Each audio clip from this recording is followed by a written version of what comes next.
Hello again and welcome to Dublin Civic Trust Scaffolding at 67 Arran Street East. It's just about to hit November and it's 17 degrees, which is the perfect condition for rebuilding portions of our mid-18th century facade fronting onto the street here.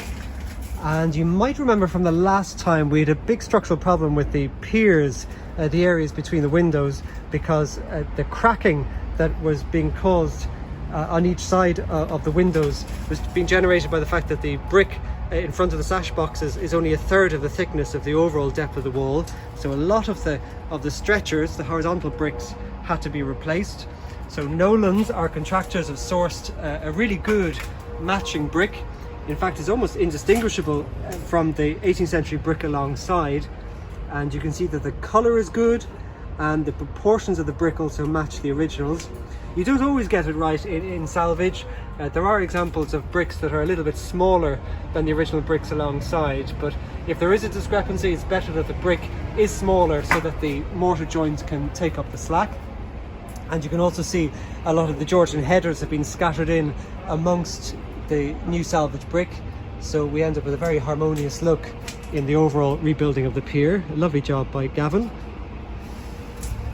Some window heads have yet to be rebuilt, and you can appreciate, of course, that the reveals have to be rebuilt to give structural stability back to the facade before the heads can be rebuilt on top.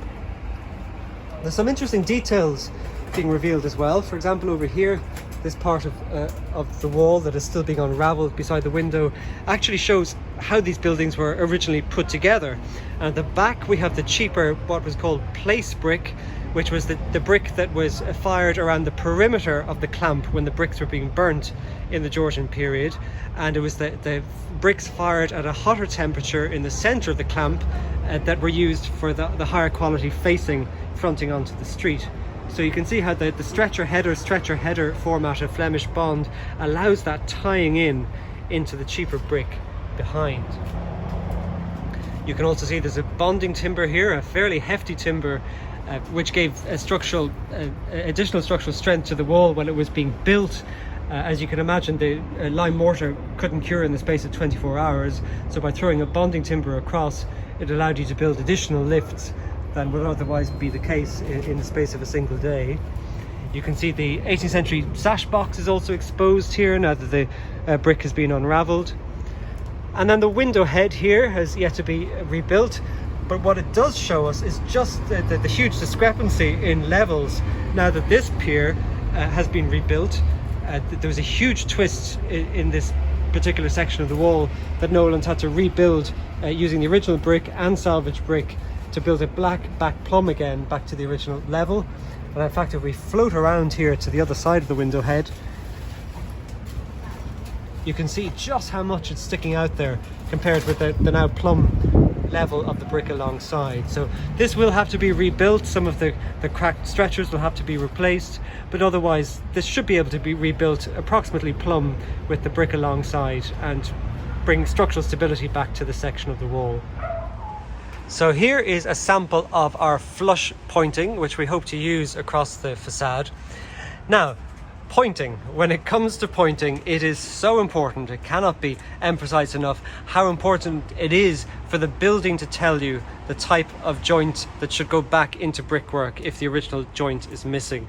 So you need to undertake a whole detective hunt of your building to see if there's any surviving evidence, such as, for example, under windowsills or under parapet stones or behind drain pipes, of what the original pointing style was.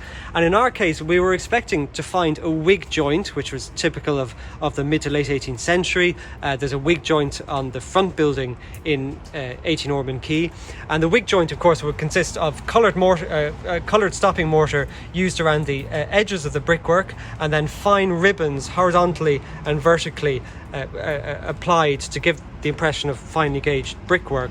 But we haven't found a shred of evidence of that, either in the brick piers, in the apron panels, or even in the window heads, because sometimes even the window heads were picked out in a wig. Again, we haven't found that. So it strongly indicates that this building was originally flush jointed, which is what really, I suppose, you would expect for a fairly modest building of the mid-18th century on a side street in Dublin.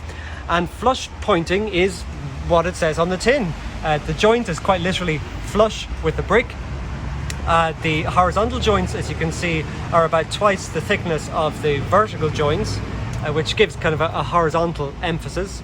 In this case, we're using some of the techniques of a wig process, in that this coloured stopping mortar is still needed because we're repointing facade. A lot of the brickwork needs to be repaired, it's pitted, or some of the arises are missing, so it's a bit like a crown on a tooth. You need to rebuild some of the brickwork using coloured repair mortar, and then the flush joint is applied afterwards.